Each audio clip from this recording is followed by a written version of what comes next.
Hello, today is Monday. It is the first day of June 2015. My name is Derek and welcome to this video. As my plan was to do the video I did yesterday, and then I knew there was going to be a lot of comments. I didn't know what to expect, and so I got a lot of comments stating how depressing and such that was, and I'm going to get into that in a little bit.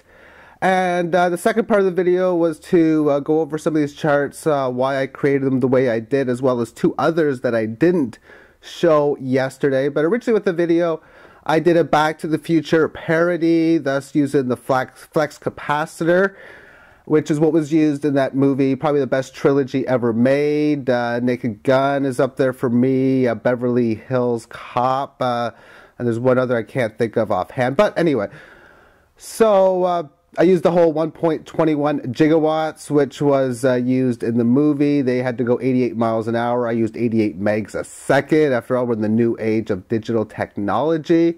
So when I made this chart, I wanted to make it as realistic as possible in that type of situation. Within the major up days in a row, I figured there's a decent chance at some point that it's going to be up every single day for several consecutive days, which is why I put that on there.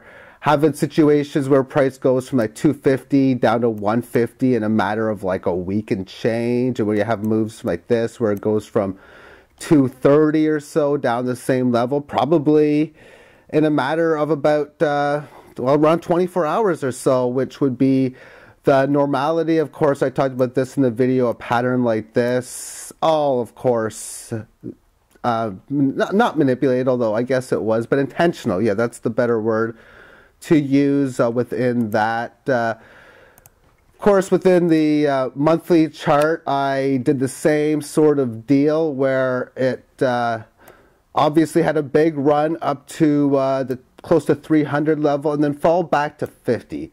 Actions like that would not surprise me, because 50 being the big resistance point of 1980, the big resistance point of 2011, that when the time does come, when it exponentially takes it out, that it's probably going to come back to that point as a level of support. So again, I decided to put that within the chart, and a lot of the sideways movements as well within the quarterly chart that I was doing. Of course, that's the move that hits the resistance point shown in here. And I did a few other quarterly charts as well. I figured as there's 4 that I wanted to do, and I did 3. This was one of them.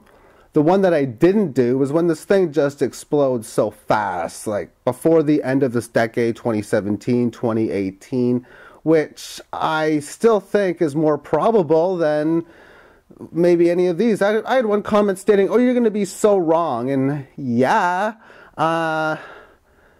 it's a theoretical point of view, which was put on the chart. But of course, it's going to be wrong, which is the whole point. And that's why I got a couple other ones that is probably going to be wrong. What happens if this thing goes way down? Let's put the bear market view. Again, the quarterly time frame, this is the 2011 highs. Where we are right now is in here.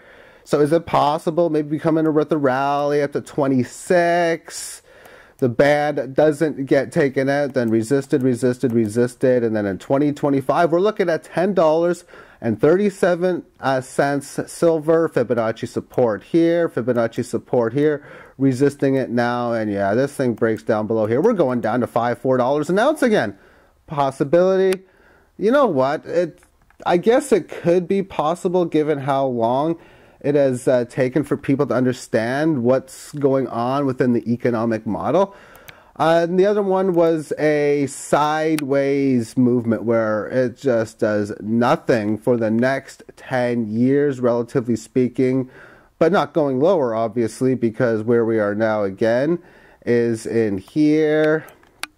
So you got the move up to 30 above the band. Now all we have to do is come back and take it out, and below it, still within it. This would be the most boringest 10 years that I could imagine. Now, as far as it being so depressing, you know what? It is extremely depressing for me and probably for others for there to be situations with people not understanding how critical it is to get away from fiat currencies, and yet nothing's going on. You got the bankers who manipulate the prices via their digital technologies.